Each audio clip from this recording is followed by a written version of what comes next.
বিচ্ছেদ অতিরিক্ত ভালোবাসলে বিচ্ছেদ অনিবার্য, কারণ সে তোমার অভ্যাস হয়ে যায়। সে তোমায় ছাড়া বাঁচতে পারে আর তুমি তাকে ছাড়া বাঁচতেই ভুলে যাও।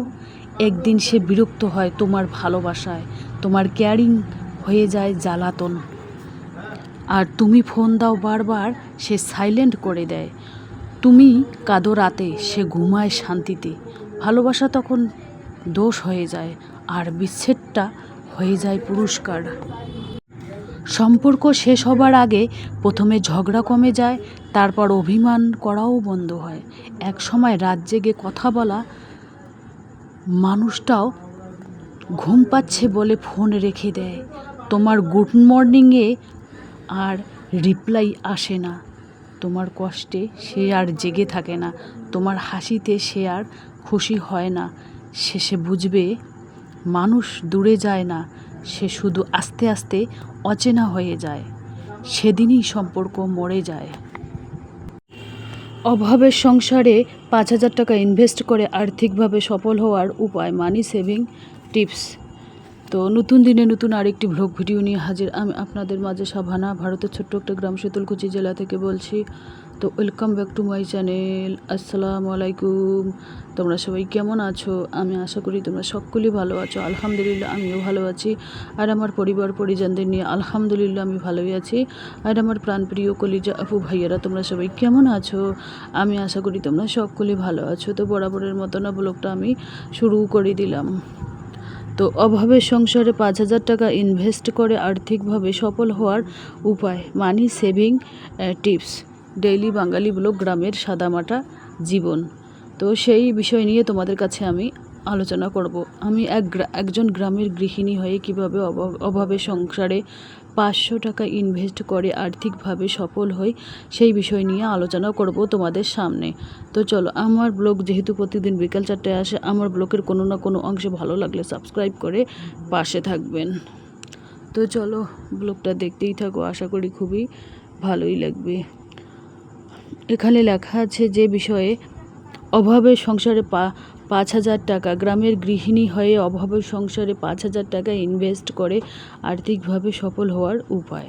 তো আমি যেহেতু গ্রামের গৃহিণী, তো যাই হোক যেভাবে হোক আমি সংসারটাকে যেভাবে ম্যানেজমেন্ট করে কিছু টাকা হলেও সঞ্চয় করি, সেই বিষয় নিয়ে তোমাদের কাছে আমি আলোচনা করব। আর আমার প্রত্যেকটা ব্লগে কিন্তু এই বিষয় নিয়ে আলোচনা করা আছে, তো আমার পিছনের ব্লগগুলো দেখতে পারবেন, তোমাদের কিছুটা হলেও উপকারে আসবে আমি কিভাবে টাকা সঞ্চয় করি। দেখুন, আমি যেহেতু গ্রামের গৃহিণী, তাই অভাবের সংসার 5,000 টাকা আমি ইনভেস্ট করে আর্থিকভাবে সফল হই কিভাবে। 5,000 টাকা আমি ইনভেস্ট করি কোথায় জানো? 5,000 টাকা আমি ইনভেস্ট করি প্রথমে মুরগি কিনে তারপরে সেই মুরগি আবার মুরগি কিনেছি গ্রাম থেকে, আমার মনে করো ভাইয়ের বাসা থেকে, বাপের বাসা থেকে দেশি মুরগি কিনেছি।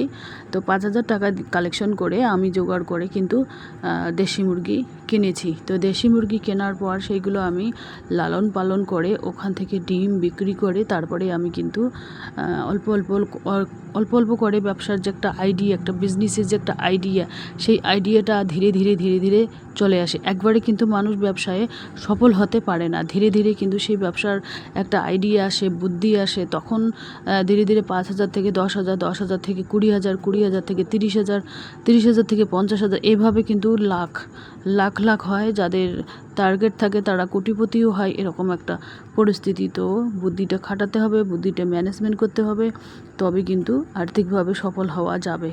আর যদি বুদ্ধিটা খাটাতে না পারো তাহলে সফল তো দূরের কথা, তো মাসের শেষে সংসার খরচের জন্য টানাটানি হয়ে উঠবে আর সংসারে অশান্তির কারণ হয়ে দাঁড়াবে। স্বামী স্ত্রী দুজনকে যদি বোঝে তাহলে কিন্তু সংসারে কোনোদিনও ঝগড়াঝাটি হয় না। দেখুন, বেশিরভাগ সংসারে কিন্তু স্বামী স্ত্রীর মধ্যে ঝগড়াঝাটি প্রত্যেক দিনে 4-5 বার ঝগড়াঝাটি হয়েই থাকে, খুটখাট হয়েই থাকে। কিন্তু অভাবে কারো ঝগড়া হয়, কারো স্বভাবে হয়, এটাই হচ্ছে মেন কথা। তো আমরা যাতে সংসারটাকে সুন্দরভাবে সুগঠিতভাবে পরিচালনা করতে পারবো, তার জন্য আমাদের দুজনের পরামর্শ একেবারে জরুরি। স্বামী স্ত্রী দুজনের পরামর্শ না হলে কিন্তু 1 টাকাও সঞ্চয় করা সম্ভব না, সফল হওয়াও সম্ভব না। যেহেতু আমি গ্রামের গৃহিণী, তাই অভাবের সংসারে আমি 5,000 টাকা যেভাবে বুদ্ধি খাটিয়ে মুরগিদের ক্ষেত্রে ইনভেস্ট করে টাকা ইনকাম করি, সেই বিষয় নিয়ে তোমাদের কাছে আলোচনা করব। কটা করে ডিম পাই, তো এখানে আমার একদিন পুরো মুরগির ভিডিও তোমাদের কাছে শেয়ার করব। তো ওখানে আমার 70 পিস মুরগি আছে, মোরগ আছে 10 পিস, 25 পিস আছে মোরগ, বাকি 55 পিস হচ্ছে মুরগি। তো তাদের মধ্যে ছোট আছে, মনে করো 15-20টা ছোট আছে, 20টা বলতে কি 30টা আমার হচ্ছে না 25টার মতো আমার ডিম দেয়। তো 25টায় তো প্রত্যেক দিনই ডিম দেবে না, হয়তো কোনো দিন 15টা দেয়, কোনো দিন 18টা দেয়, হাইয়েস্ট 22টা ডিম দেয় আমাকে। তো যাই হোক, তোমরাও চাইলে আমার মতো করে বুদ্ধি খাটিয়ে কিছু টাকা হলেও সঞ্চয় করতে পারবে। আমি যেভাবে বুদ্ধি খাটিয়ে মানে 5,000 টাকা ইনভেস্ট করে টাকা সঞ্চয় করি, তোমরাও চাইলে। আর যা গরম পড়েছে, গরম মানে 2-3 দিন থেকে তো নাগাড়ে বৃষ্টি হচ্ছিল, মানে দিনের বেলাও হয় রাত্রিবেলাও হয় বৃষ্টি। আজকে সকাল থেকে কোনো বৃষ্টি হয়নি। তো মানে বৃষ্টি না হলে যে রোদটা ওঠে, যে গরমটা ওঠে, ওই গরমে আমার যেটা অ্যালার্জি বেরিয়েছে, সেই অ্যালার্জিটা কিন্তু বাড়ে। আর যখন বৃষ্টি হয় তখন সেই অ্যালার্জিটা কিন্তু কমে। আমার কিন্তু বৃষ্টি হলে খুব ভালো লাগে। প্রায় 20-25 দিন থেকে আমার এই অ্যালার্জিটা, মানে লাল মানে ব্যথা করে, সুইয়ের মতো হানাহানি করে, খুব খারাপ লাগে, একেবারে লাল হয় কি যেন একটা। তারপর ফ্যান ছাড়িয়ে দিয়ে আর কি শুয়ে থাকি, বসে থাকি। কি করি, তাড়াহুড়ো করে সমস্ত কাজ কিন্তু সকালে উঠে কমপ্লিট করে নিয়ে তারপরে আমি ফ্যানের হাওয়ায় থাকি। কারণ ফ্যানের হাওয়ায় না থাকলে আবার বেশি হয়, সেই জন্য আমি সমস্ত কাজ সকালে উঠে করার চেষ্টা করি। আর বেলা হলে উঠেই সেই কাজগুলো আমি করতে পারি না, আমার দেরি হয়ে যায়। কারণ 70 পিস মুরগির খাবার, ওরা কোলাহল করে, খুব চিল্লাহাল্লা করে, পুরো বাড়ি একেবারে মাথায় তোলে। তখন আমাকে কি করতে হয়, সকালে উঠে ওদের খাবার দিতে হয়। যখন খাবার দিই, বৃষ্টি হলে আমি কিন্তু ভিজে ওদের খাবার দিই।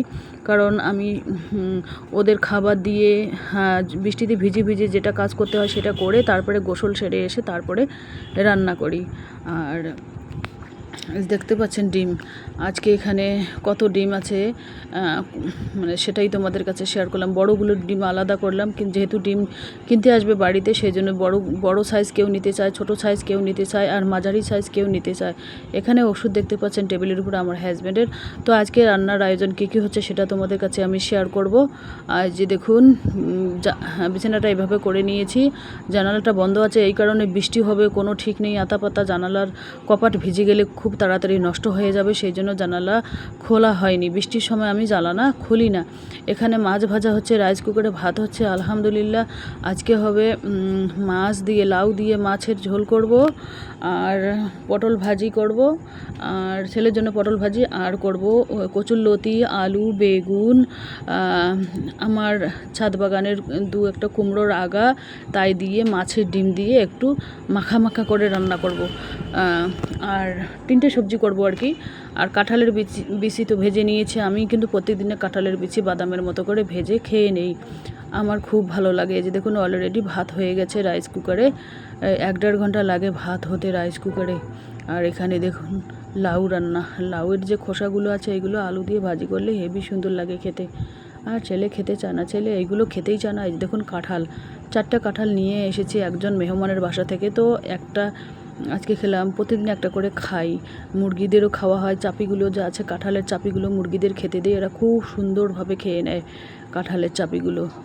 তো এই যে দেখতেই পাচ্ছেন, কাঁঠাল আমি যখন ফাঁকা পাই তখন এগুলো মুরগিদের দেবো খেতে। কাপড় শুকোনো জায়গা নেই, ওখানে শুকোতে দিয়েছি নাইটিটা। তো যাই হোক, চলো আজকের ব্লগ এ পর্যন্তই। ততক্ষণ তোমরা সবাই সুস্থ থাকো, সাবধানে থাকো, টাটা, আল্লাহ হাফেজ। এখানে লেবু আছে, লেবু রেখে দিচ্ছে, কাঁঠালের বিচিগুলো এই যে দেখুন, এভাবে করে নিচ্ছি, প্রতিদিনই খাচ্ছি, যে কারণ বেশি দিন হয়ে গেলে কাঁঠালের বিচিগুলো নষ্ট হয়ে যাবে, আমার মেহনত বেকার হয়ে যাবে। তো এখানে মাছ ভেজে নিচ্ছি, কড়কড় করে, ছেলেমেয়েরা খাবে।